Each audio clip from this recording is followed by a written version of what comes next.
Hello, everyone, and welcome to this episode of the Presence Posse Presents. We are, of course, the Presence Posse, or at least three of us. Today I have with me Danielle McMahon and Bobby Cobb, or Kobe One, as he likes to be called as well. And I'm Miriam Siegel. And today's topic is Christmas presents. Understand that as you may. So, who'd like to start Christmas? I guess I should start by declaring that I didn't grow up with Christmas.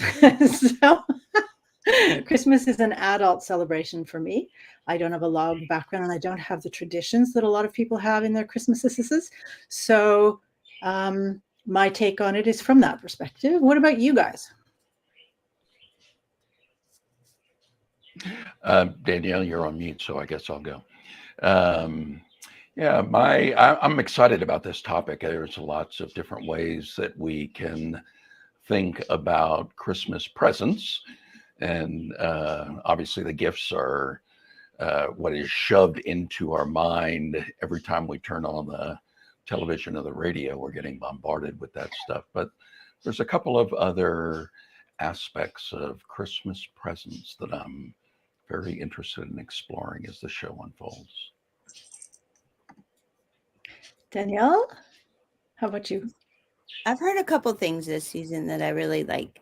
And one of them is that we buy presents because we don't know how to put our love into words. So it's a way to express what we don't express otherwise. So I thought that was an interesting concept. And the other thing that was a Facebook meme that I saw where somebody was hanging up a happy holidays flag, right? Like holiday flag in the front of their store or whatever. And the passerby says, "Oh, put up what it really is."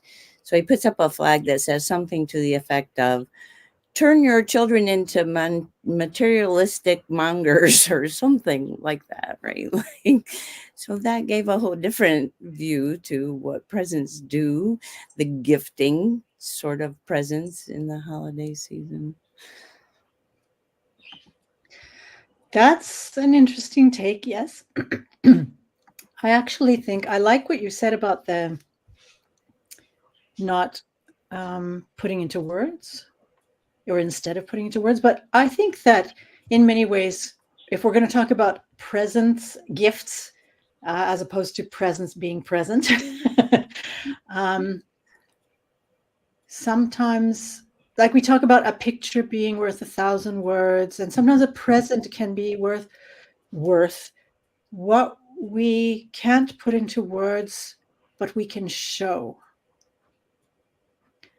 So using presents as a way of, like gifts as a way of showing something we feel instead of saying it. And I was just thinking about I'm going to get to you, Bobby. I'm just reminded of when I was a kid, I worked in my dad's store. My father was a jeweler, watchmaker, and goldsmith. And at Christmas time, we would stay open quite late on Christmas Eve. And I remember one particular Christmas. It happened every year, but I remember one particular Christmas that a person came in inebriated, and he went straight to the table. We had a table with items that were, 50%. And he grabbed something. He just grabbed it really quickly, and he bought it. And it was this glass thing. As an adult, I imagine it must have looked like kind of what you would put, I would imagine hash or something in to warm it up to smoke it, but that wasn't what it was. But either way, this was the gift he was buying for his wife. And he was already inebriated. And I remember feeling sad for her. This is before I was really good at being present. I was at least being feeling sad for her, knowing that he didn't really even know what he'd bought. And he bought the first thing that grabbed his attention from the 50% off table. And that was to be her Christmas present. And it didn't, for me, reflect, or maybe it did, if you understand what I mean, reflect his feelings for her. Like gifts can be reflections of feelings in positive and not necessarily so positive way. So that's something I always remember at Christmas time. It's different people's experience of Christmas. They're not always yay. Sorry, Bobby, go ahead. Well, a couple of things on that. I love that sentiment as well. And that story to me, your story of the guy just going in is, kind of puts the gift giving into something that you've got to do. He's doing it at the last moment. He doesn't want to do it. So he's numbing his emotions to help make his way through it. And he's just trying to check something off of the list. Carla, my girlfriend, just had a birthday, and in the gifts that she received, most of them were from me, but some came from a friend, and the friend did not spend a lot of money, but both of us, and the friend wasn't there when she opened the gift. Pardon me, got a little frog. She wasn't there when we opened the gift, but we were both so touched by it because it had to do with the dog that passed away a couple of years ago. And anybody who follows the podcast knows about that because I was pretty open and let those emotions flow when it was occurring. And her friend Bree got her two gifts. One was a custom made hoodie that, it probably didn't cost all that much. It just had one little thing on it, but it was an outline of Daisy that was taken from a picture that we both knew. The moment that we saw it was like just a little outline on there. We knew exactly what present that was. And we literally were both speechless. We're just opening that up. And we were like in awe of her gift giving prowess. And that's just the way that she is. She really listens when you talk. She pays deep attention to the things that are important to you. And when she gives a gift, even though monetarily it's not that big of a deal, she's not like trying to buy her way into somebody's good graces or anything, but it was just so touching.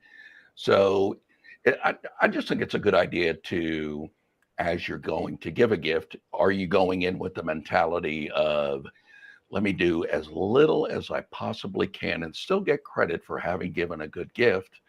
Or can it be an expression of the way, can it be that picture that's worth 1,000 words? Or, is it your get out of jail free card? Are you buying a way just to say, well, it's the effort? So that's an interesting way, like of the three ways that we can look at presents, that's a way to look at presents as an expression of love rather than doing something through a sense of obligation. And I think it makes the whole experience a little different. Danielle, do you want to get in here? No, I want Bobby to talk about the other two kinds of presents. Okay, so the other two types of presents, and I'll just describe them briefly. The second one is just the feeling that happens at this time of year. And, it seems like every year they're creeping, at least here in the US, we're getting the stores are getting ready for Christmas now before Halloween has even been taken down. And it's like we're skipping over Thanksgiving. So, and there is resistance to that because I was in the local grocery store here and they were already stocking before Thanksgiving. And you could hear the people as they were walking into the store going, no, this is too soon. And you're trying to expand this. And then what happens is we start to release the resistance to this season. And I remember having a conversation with a friend of mine who was like the king of Christmas, still is kind of the king of Christmas. It's his favorite time of year by far. And the rest of the year is just like waiting until we get back to here again. And I talked to him about how did he handle the lie that we tell our kids that there is a Santa Claus. And he said, I never really expressed it as a person. I expressed Santa Claus as the label that we give to the kindness that just starts to come out of people. You know, for some people like him, it begins like Boxing Day in Canada. He's already planning next year's Christmas. For other people, it's like your guy who's doing it at the very last minute and just trying to check things off of the list. But everybody kind of seems to get into this collective presence. And, you know, people are just friendlier this time of year. We're more open. We're more helpful. You know, you see kids carrying bags out of the grocery stores for their parents when they used to be walking out of there just playing on their cell phone and all of that. So that's the second type of presence. And the third time, which maybe we could explain or explore a little bit more in depth, I had when I went home in September for a friend of mine's wedding. And I was sitting with a friend of mine, and I, for him, am a very good shoulder to cry on, a good place to vent. And he was venting, and we hadn't seen each other in person for almost 5 years. So he, I think, sort of felt like there was some catching up to do and some old stuff that he wanted to clear out of it.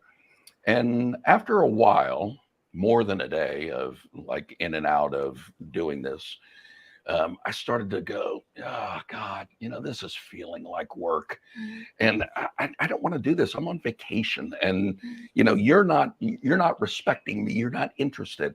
So I got all of that kind of internal nonsense going on in my head, and I could feel myself getting itchy and wanting to leave the room.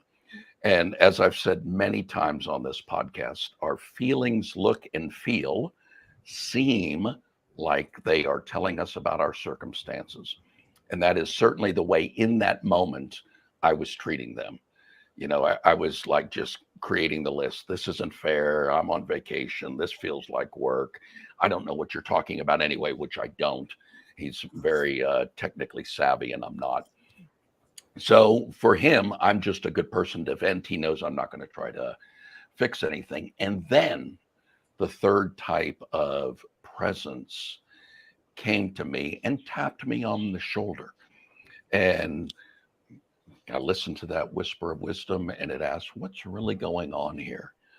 And I said, you're with somebody that you love dearly. This is all internal dialogue, who's venting. And clearly he's got a lot of stuff that's backed up and he hasn't had a chance to vent. And you offer a unique position. And in that moment, all of a sudden, all of my resistance to the conversation that was going on just melted away. And he had been sensing on a, I think, other than conscious level, he could sense my resistance that I was pushing back. So he was becoming more emphatic. It was as though as he was trying to communicate in not using words, but emotions and tone and everything. No, I'm getting to the really important part. You need to listen to this. And that was just making me want to back away even more. But the moment that I had that little realization that, you know, the what's going on here realization, his emphaticness went back, way back down. He was like, okay, no more resistance. I don't need to be pushing things so hardly. So he just relaxed and we continued talking. And then in about 30 minutes, we were done. We had exhausted everything that he wanted to talk about. So the third type of presence is that awareness presence that is sometimes as a whisper of wisdom that taps you on the shoulder and says, hey, don't forget, this is all a mirage. And this other person that you're talking to is just an extension of you and a reflection of you.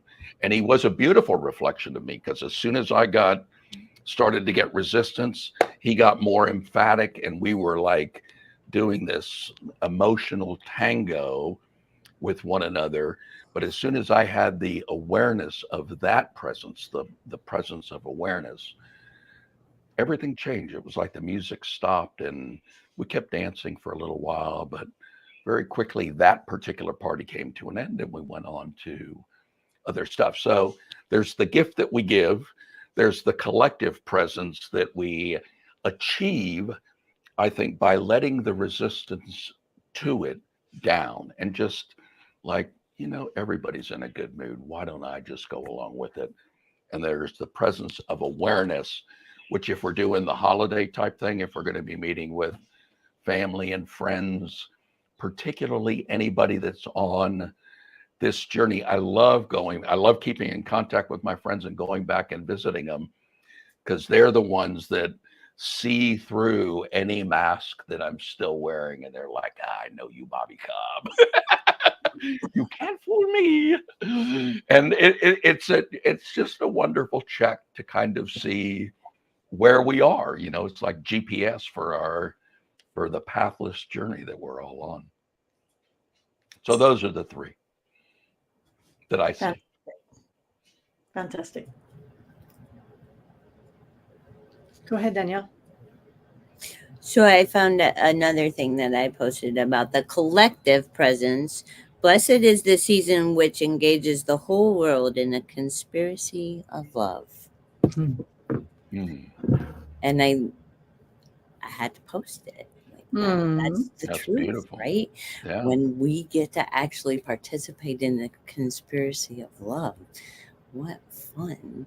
So it's all the holidays. Everybody's formed a holiday around this period of time, which maybe it started with the solstice, maybe it didn't, but whatever the reason, it's a wonderful time of year in the Northern Hemisphere in particular, when we have such short sunlight and such a lack of sort of natural input of that energy, that sunlight energy, to have that sort of counteracted with the high holiday season, when many people are joyful and charitable and generous and all of those things that you think of. And then there are people that really struggle with that because they don't feel that way at all. Right? They've lost someone, or something horrible has happened, something traumatic has happened during this season, and that seems to amplify it, because everyone expects you to be joyful and charitable and all of those things. So that brings the next presence in. Yeah. But I was interested to hear what the two presences were, and I thought that was an interesting. The conscious one was something I had thought about, but not thought in bringing to this conversation. So that was fun. Yeah, I really enjoyed that. So we can just sort of end this now. Happy holidays. Oh, that's it. Yeah. Enjoy your conspiracy of love. I grew up in Canada. That's such a beautiful saying. I'm sorry to step on you, Mary. Go ahead, Bobby. Keep going. Oh no, I love that conspiracy of love. That's such a beautiful sentiment. Yeah, it really is. There's this sort of air of positivity, and I joke around a little about the "'tis the season to be jolly." It's kind of the same thing, and my own association. I grew up in Canada, and in the wintertime it was quite dark, and then I moved to Norway, which is also a winter country, and it's quite dark, and the lights come out, the decorations are up, and everything changes. Everything becomes this sort of magical experience where winter could be, or at least this period of it could be, the time when most people get depressed and people go indoors. It's cold, so they don't go out very much. And I mean, that's the general sort of statistical thing. And especially where I grew up, because it's like -30, -40, you don't want to go outside, especially if it's windy. So people stay home more. So it becomes this sort of, or could become this sort of dark and depressive kind of time. And so then you have this holiday season with lights and people talking to each other and looking forward to something, and family time. And I mean, for a lot of people, family time is not necessarily a positive thing, but generally speaking, it's something that many people do look forward to. So it just changes the whole atmosphere of the season. And now when I say season, I mean winter season for a while. And I love that. Something becomes somewhat magical about it. And I'm one of those people where this year, especially, I was like, wait a minute, it was Christmas before Halloween. I'm like, okay, it's a bit early. And who cares? Halloween is another thing for me. It's like, I love Halloween. Halloween is so much fun. I can dress up, I can pretend, I can play with kids. I can even eat candy. I can give people candy. I just think there's so many good things about Halloween. Of course, the origins of Halloween were not meant like that. I don't care. For me, it's really fun. And for me, Christmas, and again, full disclosure, not having grown up with Christmas, there is so much fun in it. Now, last year I had an experience where something really painful happened just before Christmas. And I mean, one of the most painful experiences of my life. And the interesting thing for me, as far as being present goes, is being present to the pain. I had really no choice. It was just psychologically excruciating to be in that situation. And there was still joy and wonder and fascination and life, because life is sort of inherently joyful in my experience of being present to the moment. There is inherent joy in it. And I found it very fascinating that even though I felt devastated, I could also experience the joy of the moments. And so Christmas, for those going through painful experiences or having had painful experiences, it doesn't have to consume all of your moments. And it's nice to be able to, that's what one of the things I like about the lights and the decorations. It's like, notice what else is happening. And there's so much to notice, and allow that to inspire your moment, especially if what you're feeling is predominantly painful in the moment, because it's not all pain. You look pensive, Bobby. Oh, I'm recalling a story from this time of year, but probably 10 or 15 years ago. I had a couple of really good friends who I've kind of lost contact with them, unfortunately. Haven't even thought about them in a little while, but now your little talk just like brought them right back. And it's a couple, and the woman of the couple went blind at the age of 39, which seems like a really awful time to go blind, because that just seems like, the age when many people are really just coming into their own and starting to flourish. And she's losing her primary sense. And she was without sight for about 18 years. And then about this time of year, I think a little bit earlier, like early, maybe the first week in January or so, she went and received an experimental type of eye surgery. And it didn't really give her sight back completely. She couldn't see the way we could, but she could see lights. And so she was in a different city. She flew back into Tampa. Tampa Airport is right near a causeway, and she was driving across the causeway, and it was at night, and the causeway has the street lights, and she was seeing them for the first time in 20 years or so. And she was just like in awe and beyond her ability to really speak. And I call her husband Bill, but she calls him William. And she has a Southern accent. William, these lights are just so beautiful. And she immediately wanted to just continue and go to the little pockets of town that it seems like every town has got, where like everybody on the street conspires, a conspiracy of love and light, to just really decorate that street. And they went and did that every night. And I thought about them a while back, but your story just like really revivified that memory for me. And I have people that ask, do I get depressed and everything? And I've only been up here 5 years, and I'm from Florida before that, so I'm new to a white Christmas and a white winter. But currently, at least, I love it. I have never felt a single moment of like seasonal depression of that. And and we have the Northern Lights here, so we've got not only the Christmas lights, but every once in a while we get a really spectacular natural Christmas light show. And it feels like there is as much beauty as ever. It's just not as in your face as it is maybe, watching a sunset in Hawaii or something like that. It's universally beautiful. Here you got to look at it a little bit more. And there was a meme that I posted at one point that something like you can find beauty in the snow if you look for it.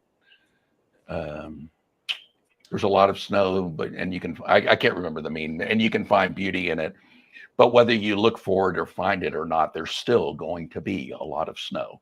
It's kind of expressing that sort of sentiment. So it is, this is a time of year, I think, that for me, the biggest difference moving up here was it feels like I can feel the earth breathing. Our days, not around the solstice, but a month out on either side of the solstice, our days are getting 45 to 46 minutes longer every single week. So just think about that. I mean, or shorter. I mean, it does like one Saturday sunset's going to be at 8 o'clock. The next one, it's at 7:15. The one after that, it's at 6:30. The one after that, it's at 5:45. I mean, it literally is just like watching the earth exhale or the sun exhale. And this, in most traditions, this is a very contemplative time and a quiet time, and a snuggling and cozying up time for closeness and all of that. And some of our technology pulls us away from that and makes it a little bit less necessary. And I'm not sure we're for the better for it. Maybe. That's actually an interesting point. The technology. Yeah. Because now everything's, I mean, I imagine some families have a kind of a rule, like no cell phones at the table when it's Christmas dinner or something like that. Or Some if there's sort of Christmas games, and otherwise, I mean, kids will be kids. So part of Christmas, I think, and I don't have Christmas to compare to in my own background, excuse me, but other holidays where we would run off, the grown-ups would be at the grown-up table and the kids would be at the kids table, and then the kids would run off and play and do stuff. And I mean, whether it's going to be board games or whether it's going to be toy soldiers or whatever it is we end up playing with, there's always going to be something the kids will do to play or do something differently while the grown-ups sit around the table and maybe talk about stuff. So I'm imagining that whether they're on cell phones or iPads or whatever they're on, or doing board games or toy soldiers or whatever, it's still, it's something else. Like whether it's a cell phone or not doesn't really make that much difference, I'm imagining, because the kids are still going to be doing other stuff than what the grown-ups are doing. I would imagine that sitting around the Christmas table and And after the kids have run off and the adults pull out their cell phones and all start doing their stuff and nobody's talking to each other. But there's a lot of things that are available. And I'm even surprised that there are so many restaurants open on Christmas Eve serving Christmas dinner. Like, who's working in those restaurants and who's eating at those restaurants and why are they eating at those restaurants? And I mean, it doesn't have to be a bad thing. It can be like, okay, mom's been cooking all year long. It's my night off kind of thing. It doesn't have to be anything bad. But I do get curious about that whole idea. It's not necessarily bad. It's just different. Yeah, actually 2 years ago, I spent Christmas and New Year's down in Arizona. That was right after I had received my cancer diagnosis, and I had like 6 weeks of just the most powerful mental static storm I've ever experienced. And just seemed like a good idea to get out of town and not do all of that. So we went to this bird sanctuary down in Arizona, and we just happened on it, but there's like 10 rooms in this little place, and 9 of the other rooms were people who spend almost every Christmas there. Some were families and some had folks in the neighborhood, and others were guests from out of town, but they all knew each other, and even though they weren't all connected biologically. And that was it was a very different way of experiencing, but it was still, oh, hi. It was still super cool, and the feeling was there, and it was unique that here we were, not part of this thing, but man, they just like brought us in. Come on, your family now, and it was just it was mostly a big, very cohesive, but just from different families all over the place that had just all embraced this tradition. And a long time ago, I used to go to a TM center in Florida, and I would do a meditation through, I would go actually the day after Christmas. I would do Christmas with my family. But then I went there with my other family of meditators and rang in the new year. Wonderful. There was a Who from Whoville suddenly.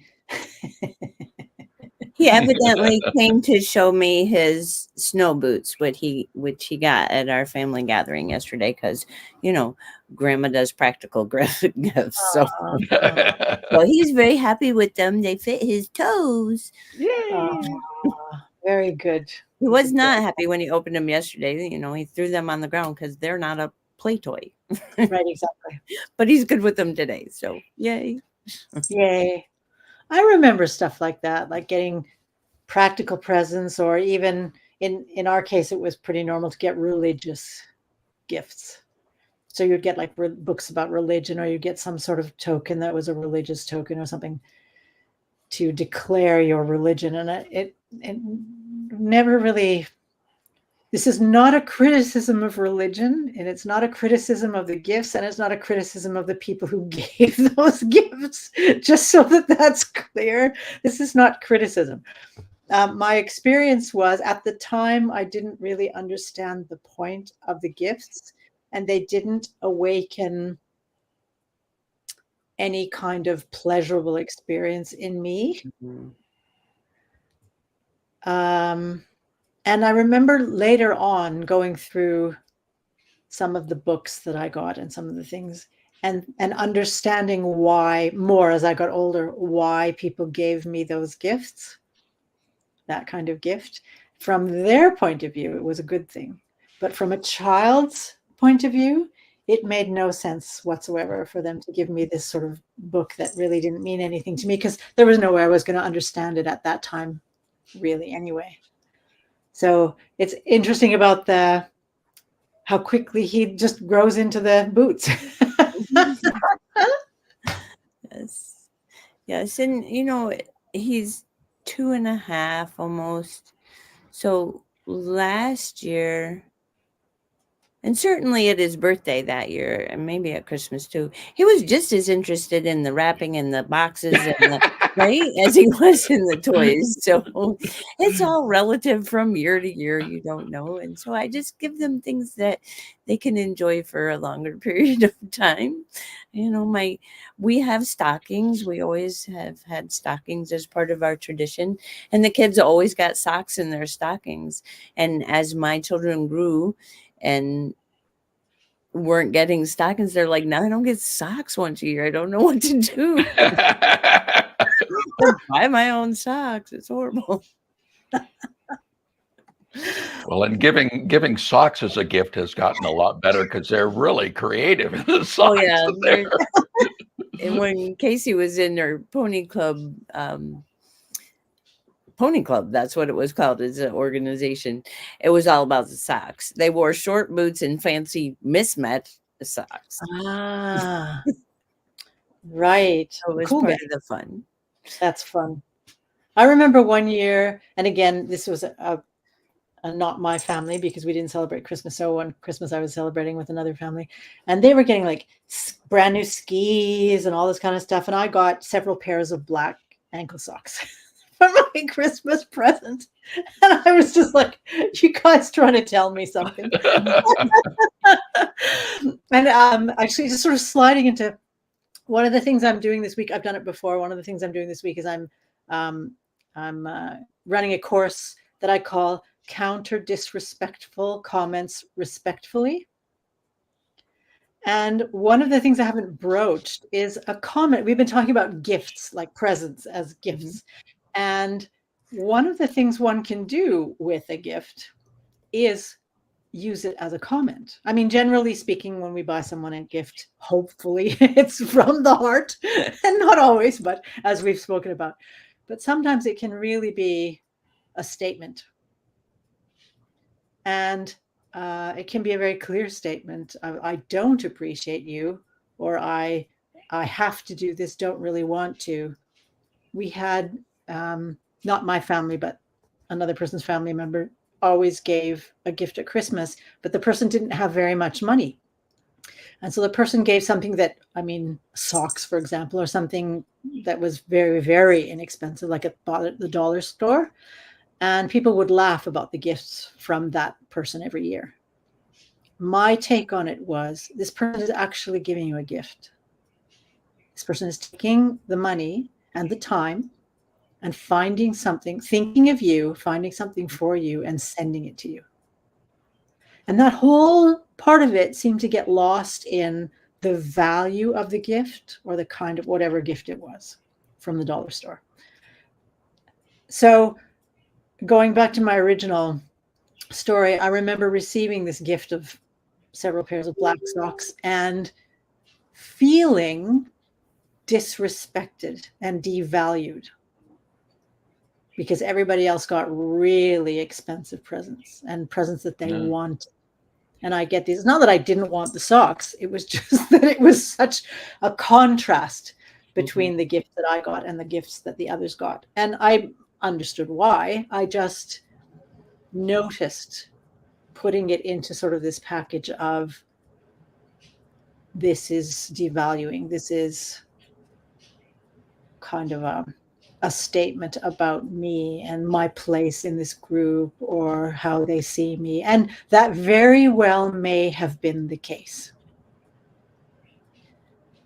However, it's none of my business what their intention is. If it is to make a negative statement or a devaluing statement about me, who cares?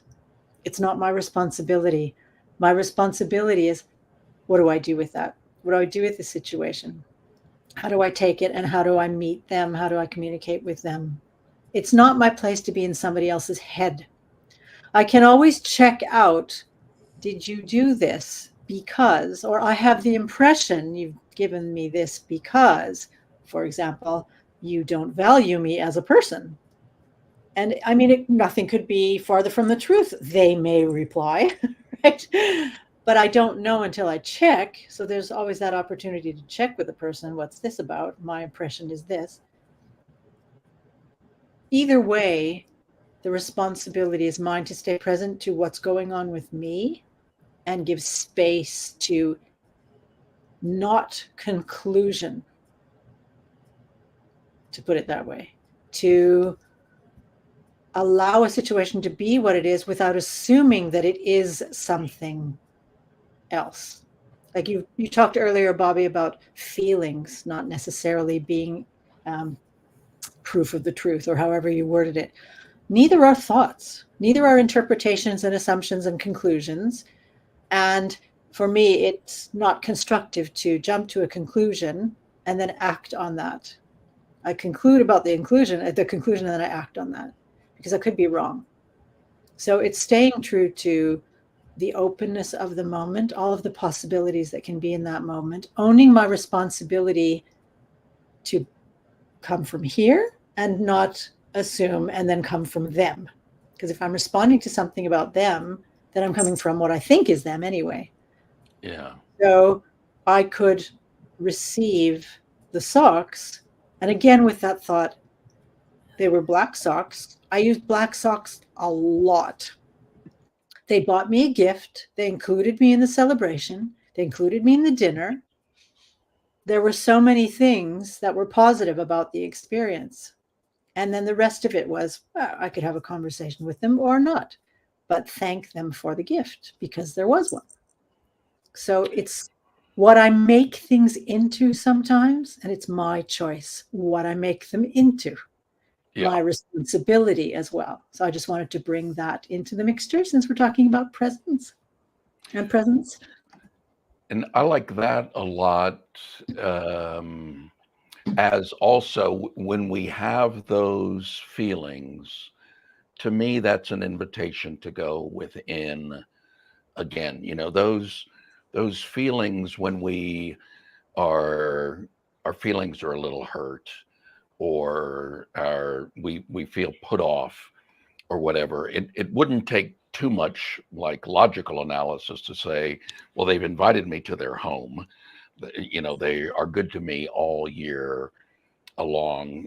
Maybe they just couldn't come up with anything better and they wanted to give me something. Or you could go and ask and say, hey, this is how I felt and how I processed that. And that's a good strategy as well.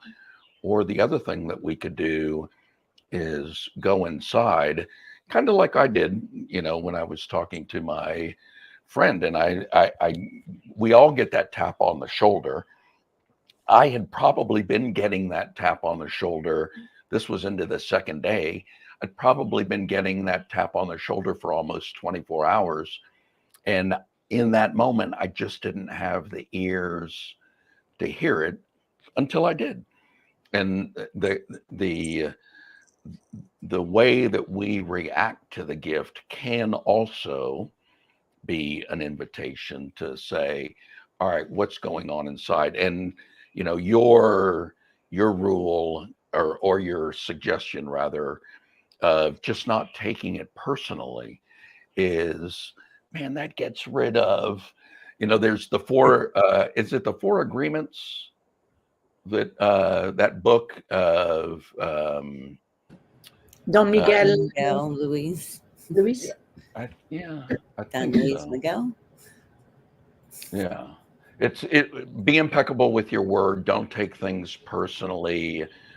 Always do your best and don't assume, I think are the four different ones. But that second one of don't take it personally, that gets rid of so much. That's like the big brush that comes through to sweep everything out before you go and start cleaning the grout with the toothbrush or whatever. You know, that's the initial pass that gets 90% of it. And to the degree that we can just use that as a signal to go, all right, what's going on inside here? And, you know, they got me socks. Socks are useful, but everybody else is getting Game Boys and airborne drones with 4D cameras, and I'm getting socks. You know, I feel kind of left out a little bit here. And just use that as an exploration with inside and recognize to the degree that you feel like it's true, what's happening on the outside is a reflection of the projection that we're making from within. I could add that to my little poem, the reflection of the projection. Yes, absolutely.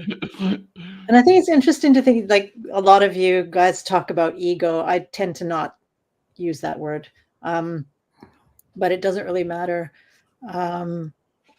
However people feel comfortable referring to that set of strategies we use, to put it that way. Sometimes, and very often, we will see people from the point of our ego. So if I'm feeling something like worth less, or I think somebody's done something to me, and it's my interpretation, I'm seeing them from my own ego. I'm not necessarily seeing them. I'm not necessarily seeing the moment, the openness of it. When you say ego, how are you defining that word? Well, define and define. I don't really use it very much, but so if I'm interpreting a situation, I'm interpreting it, generally speaking, from my experience. But my experience isn't my present. My experience is my past. So my attempt to balance my present with my past, I would consider coming from an ego place. Oh, okay. Does that make So sense? it's kind of, yeah, I think so. It's like it's the prism that you're viewing things through, and you're viewing it through the associations that you've made in the past, and that's kind of coloring your present point of view. Is that Yeah. accurate? I mean, that's part of it. A lot of things we could say Yeah. about ego, I guess, but that's definitely part of it. And then it's sort of what I assign to that. So they bought me socks. That's what they did. They bought me socks. And then, I mean, that's the only thing. That's the fact. And then what I make it into. They bought me socks because they don't appreciate me. They bought me socks and they bought the others more expensive gifts because the others are worth more and I'm worth less, according to them. That is my ego projected on their action.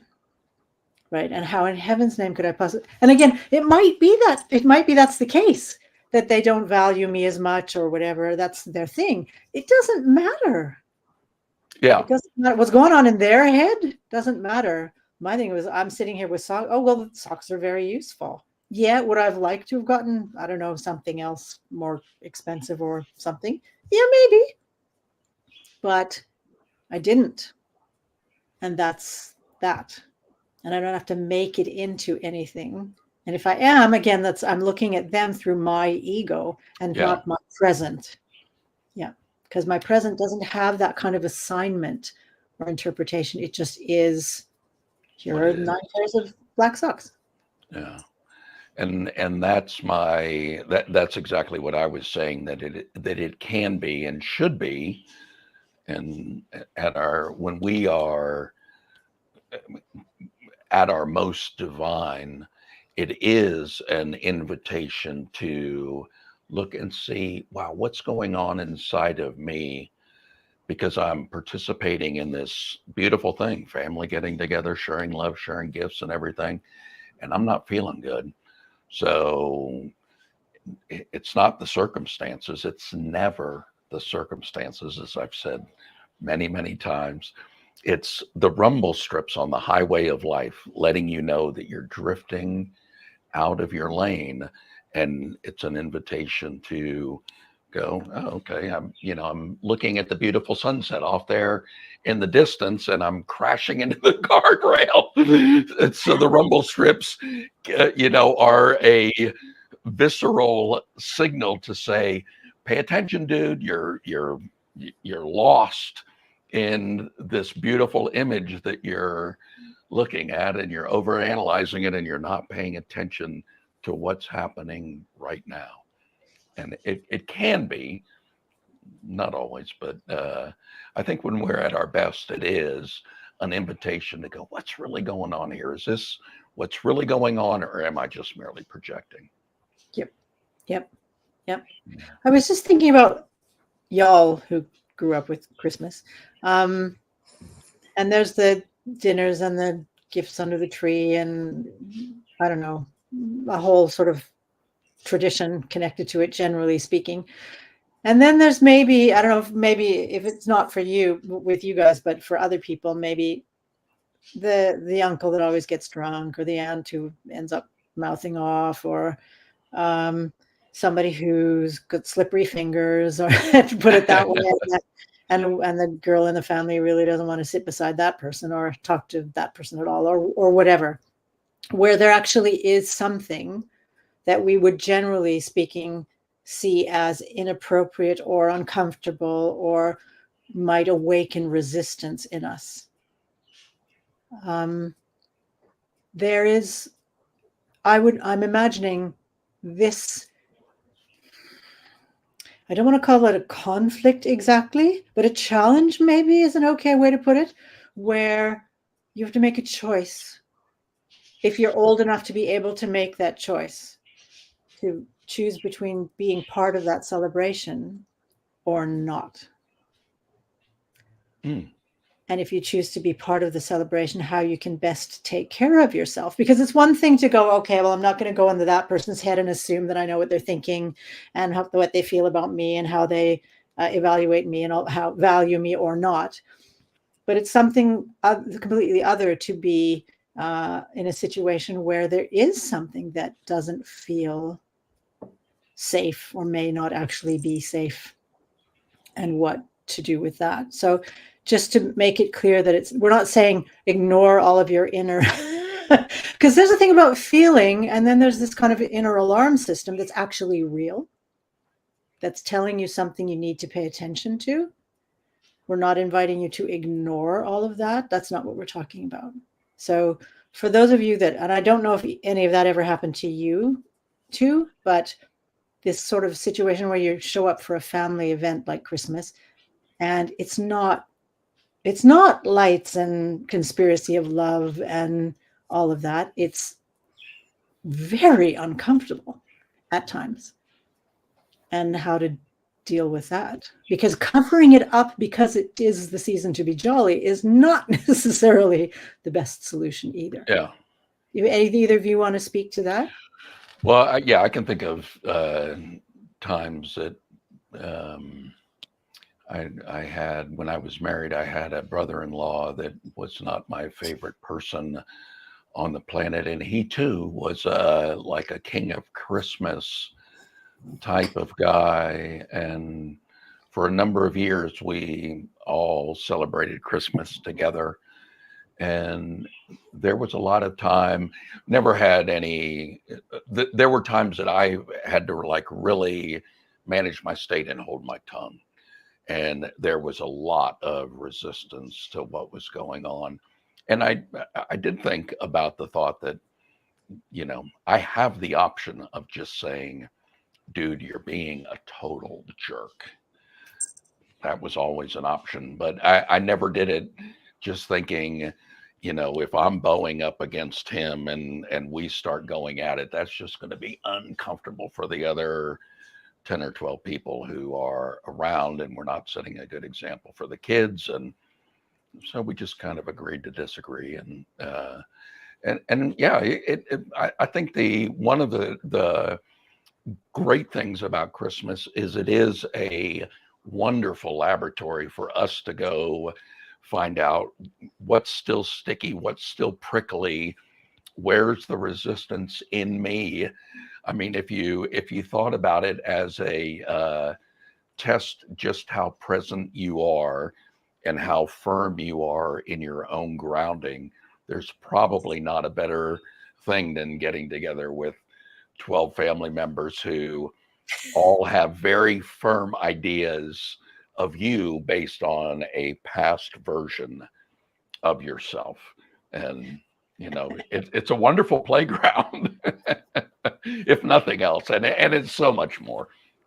You know, I don't want to reduce it down to that, but it's useful in that standpoint too. Cool. Danielle, do you want to say anything?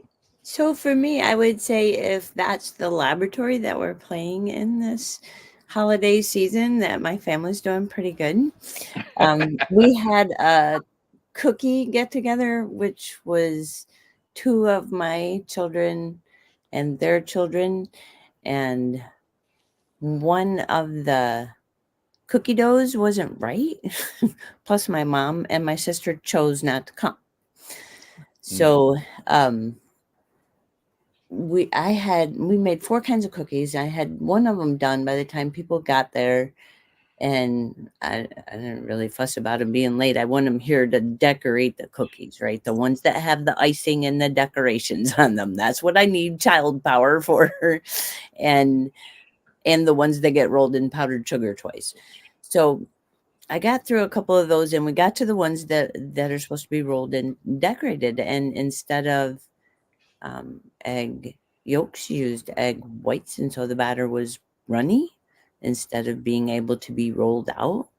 But we made it work. We figured out how to make some rolled out cookies that we could decorate, and we could send off to my sister in Philadelphia. So I was kind of on this timeline. We have to have these cookies. We have to have these people decorate them. This is part of the party.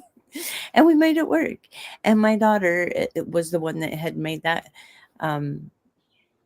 cookie dough, was very gracious with herself about it.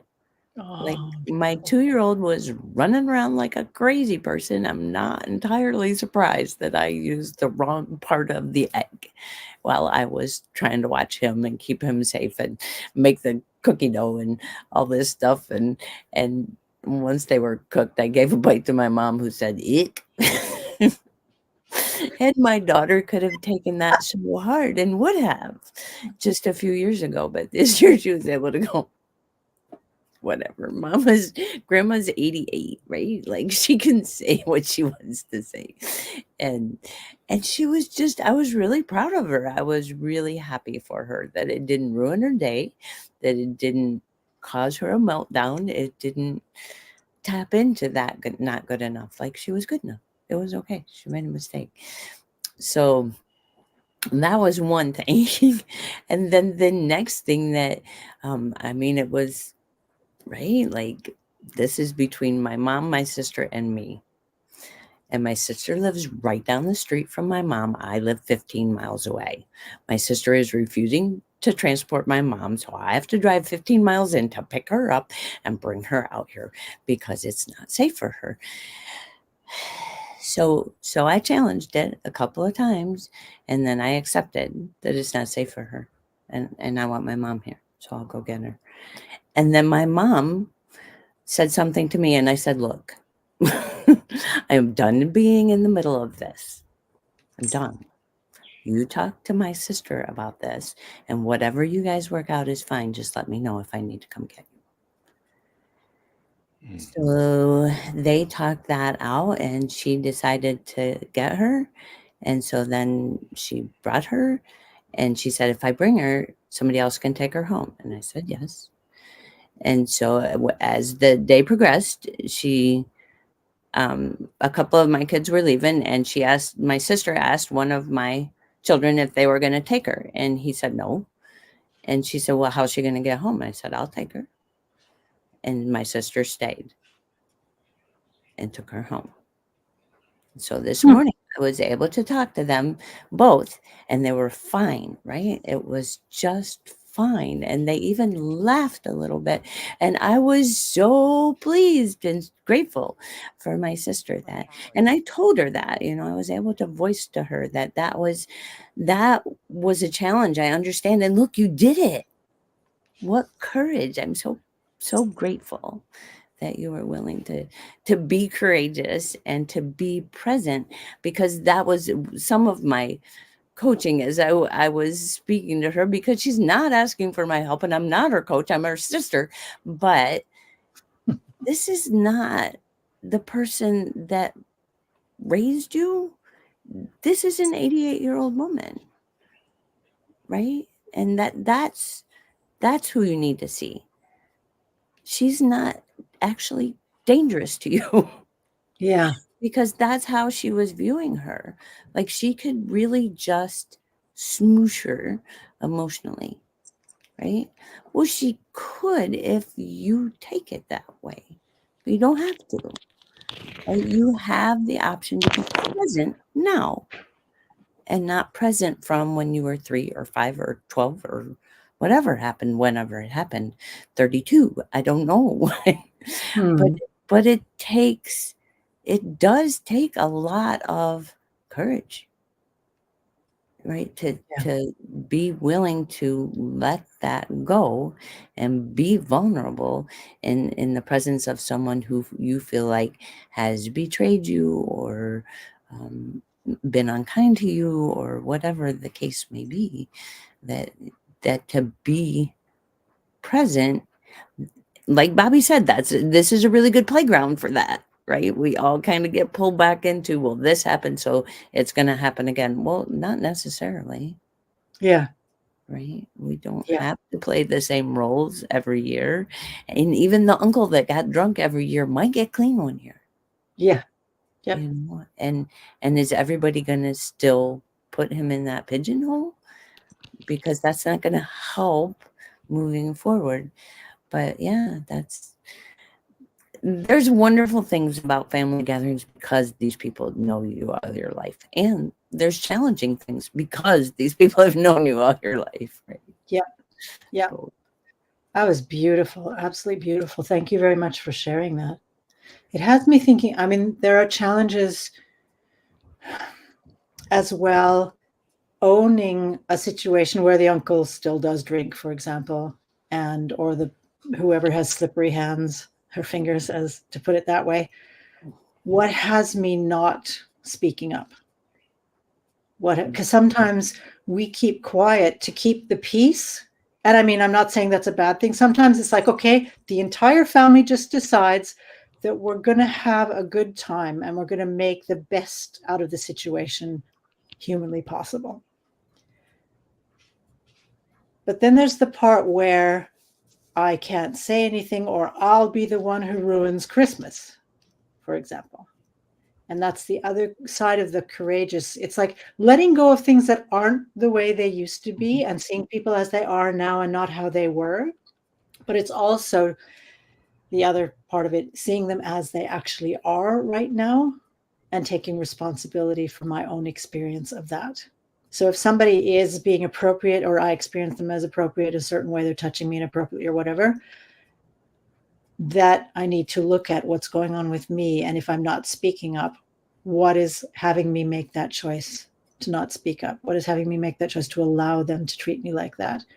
And if I decide that I've just decided Christmas is going to be like this, it's only for this dinner, I can handle it, it's no big deal, fine. But at least be present to the situation and be honest with yourself about that, is my thought. It's like if you're going to take that decision to not speak up, know that that is a conscious, reflected decision and not just assuming that it will ruin or assuming that you have to subject yourself to that because other people might not like your reaction.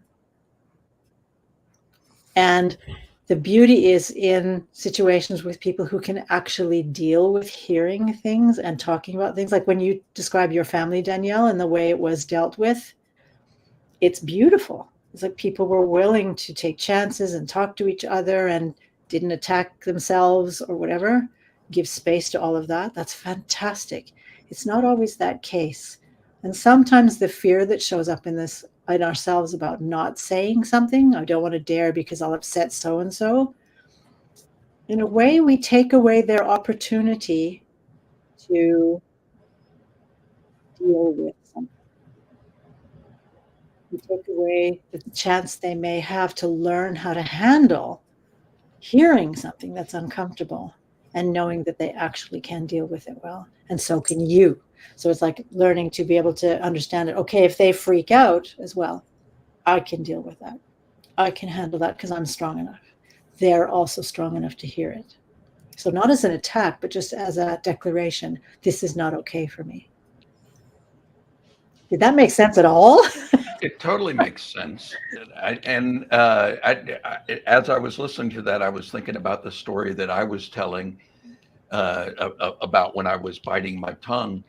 And always in my awareness during that time, I recognized that I had the option of confronting the guy. I had the option of pulling him aside.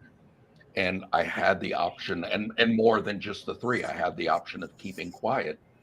And it was in realizing that all of those options were there and available, and um, you know, that those were all avenues that I could pursue, made the biting my tongue, keeping my mouth shut, made that decision a lot easier to say, this is not something that I'm being forced to do. This is something that I'm choosing to do because I'm in control of how I can react to that. So I think for many people, that may be the big gemstone, what you just said, Miriam, that they have lots of gemstones, but that may be one that a lot of people go, yeah, that's a good realization. Thank you. I have choice. I have agency. And there's consequences to every action that you take, and it's good to think about those. Yep. Okay, I'm looking at the clock, and it is past the hour, and we managed to fill up another hour. No problem. No problem at all. So I would like to round off by, of course, thanking both of you for being part of this roundtable talk, and I'll thank myself too. Yes, thanks for bringing me up, Pat. Yeah. Thank you. And it makes a little noise. I don't know if you can hear it. I think it's really funny. I thank everyone who was watching and who participated in this talk on comments. And you're welcome, of course, to comment afterwards if you see the replay or when you see the replay. On behalf of the Presence Posse, I wish you all a happy holiday season. And we will be back on the second Monday of January, which I think is the 8th.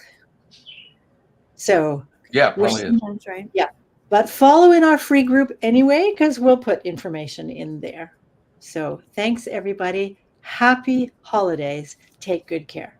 Happy holidays to you guys and to all of our audience as well. Thanks for tuning in.